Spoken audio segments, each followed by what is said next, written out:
আসসালামু আলাইকুম।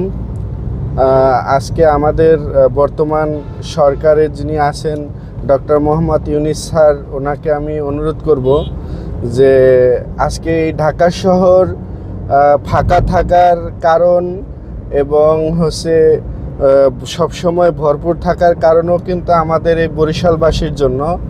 তো দেখা গেছে যে এই আমাদের বরিশালবাসী যারা আমরা এখন বরিশাল থেকে ঢাকামুখী হই, ঢাকা থেকে বরিশালমুখী হই, এবং এখানে আমরা প্রচুর পরিমাণে কিন্তু যেটা অনেক সময় নিউজও হয় না, দেখা যায় যে প্রচুর পরিমাণে দুর্ঘটনার সম্বলিত এলাকা। এটার প্রধান কারণ হচ্ছে রাস্তাঘাট দেখা যায় পদ্মা সেতু হওয়ার পরে অবশ্য উচিত ছিল যখন পদ্মা সেতু তৈরি হয় ঠিক তখনই উচিত ছিল যে 4 লেনের রাস্তা আমাদের বরিশাল পর্যন্ত একদম হওয়ার তখনই দরকার ছিল।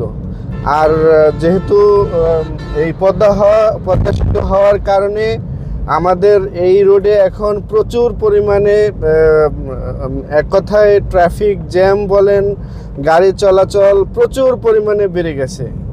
যেহেতু এই মুহূর্তে এত পরিমাণে গাড়ির চাপ যে প্রতিনিয়ত একটা না একটা ছোট বড় মিলে প্রচুর পরিমাণে দুর্ঘটনা হচ্ছে। তো এই পদ্মা সেতুর কারণে এখন রাজস্ব ইনকামও অনেক পরিমাণে বেশি, যেটা আমরা নিউজ কভারে আমরা দেখতে পাচ্ছি। তো এই জন্য আমি সরকারের দৃষ্টি আকর্ষণ করতেছি যে আপনারা একটু দয়া করে অতি দ্রুত আমাদের বরিশাল রোড 4 লেনে বাস্তবায়ন করার জন্য বিনীতভাবে অনুরোধ করতেছি। যত দ্রুত সম্ভব আপনারা এই বরিশালের রোড আপনারা যত দ্রুত সম্ভব বাস্তবায়ন করেন।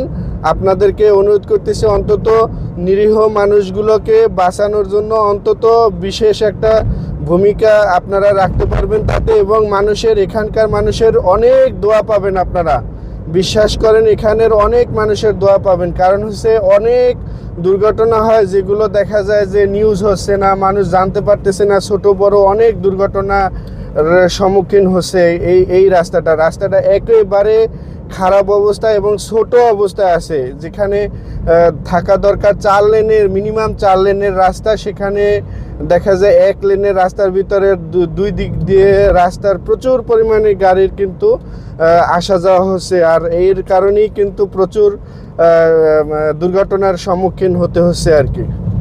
আসসালামু আলাইকুম।